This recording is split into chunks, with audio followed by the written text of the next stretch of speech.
IPCC report explicitly says that we will not meet 1.5 without actually taking carbon back out of the atmosphere. And that is, from the IPCC, that is quite a statement. When 1.5 was first posited, probably only around 4 or 5 years ago, the climate scientists I was talking to at the time said there's just too much momentum already in terms of the physics of climate change. Even if we were to stop today, we would still get a continual build-up. But there's more than that. We also have an awful lot of carbon in our economies that will just come out over you can't just kind of remove it and disappear it. That carbon will still come out. And then you have the political will. And the reality is that at the lowest emissions rate, the IPCC says, as someone noted, we will at least clock over 1.6 and stay there and come back down.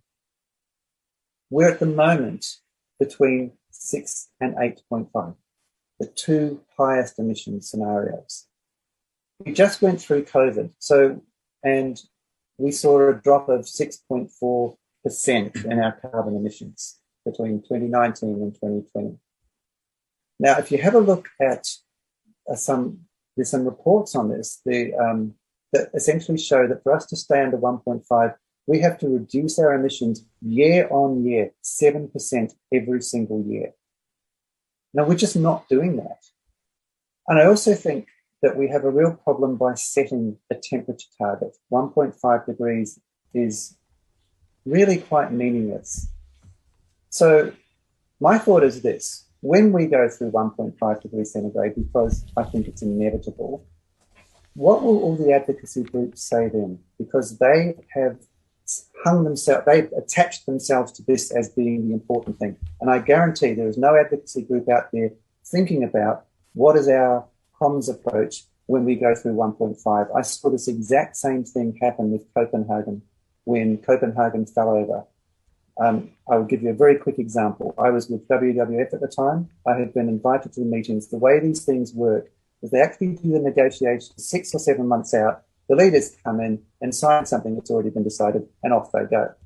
Now, it was really obvious, if you were following that, about 3 months out from Copenhagen, that they were not going to get what they hoped to get. And so I actually said in one of the meetings when we had all of the green groups in Australia together, I said, so what is our plan B if this doesn't come off? That was the last meeting I was invited to until afterwards, when I was suddenly invited to the meeting after Copenhagen and asked to chair it. But the problem was 2 green groups said, this climate change stuff, it's too hard, and dropped out altogether.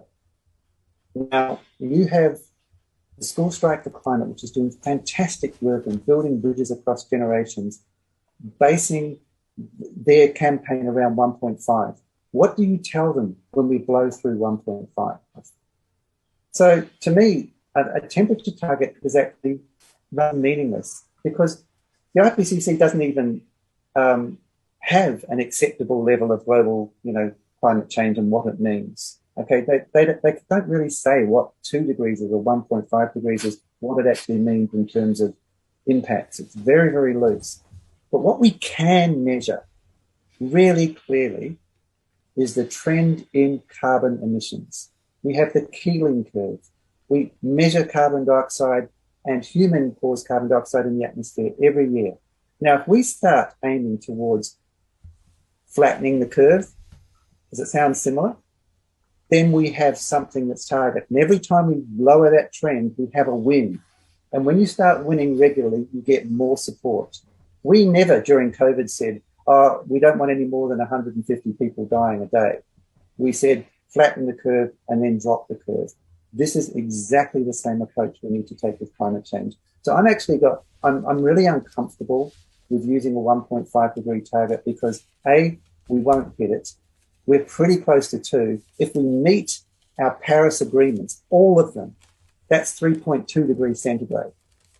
So, these are serious numbers, and we're focusing on these abstract numbers when in fact emissions are what the game is all about, nothing else.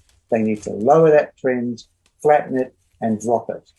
And that's where I think we should be focused. So that's just my take on it.